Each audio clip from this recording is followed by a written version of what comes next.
Tonight we heard a few people speaking of watches and watching.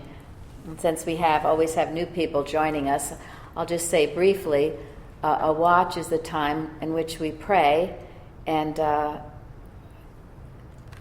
we work for the world. A watch is not usually a selfish thing. It's working for the world, our church, our community, our nation, and our world. And we do unity watches, some in which we work together in unity, and others we do individual watching. And it's as when Jesus said, "What I say unto you, I say unto all, watch." Mrs. Eddy attributed a lot of the success of the movement during her time to this watching that took place in her home in the mornings, afternoons, evenings, and during the middle of the night.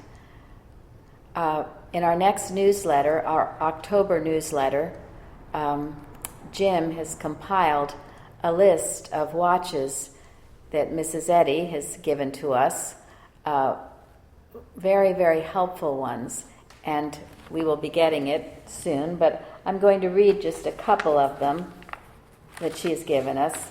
One is, watch, know daily, there are no accidents, no disease, no age, and no death. And then another, all of these are things she's given us to do on a daily basis. Watch, work every day to know that the belief of impossibility has no power over you. Know that it cannot possibly affect you in any way and never for an instant hinder your demonstration, whether you are working for health, peace, joy, or any mental quality, thing, or experience. Know that you are conscious of the possibility and realization of all that is good and true. Another, pray daily twice, at least, to divine love to give you success. Then realize for yourself that love and truth and action on your part, for truth does not work for you unless you work, will give you the victory. Guard reversal. There is no law of hypnotism to reverse God's law. Truth is unchangeable and cannot be reversed.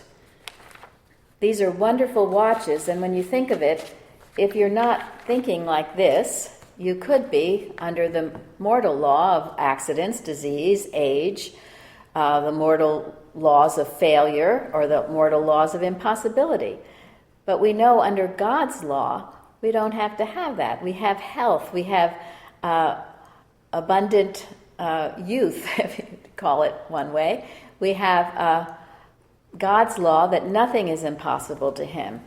All of these things are available as we work this truth, as we watch our thinking, as we watch and pray.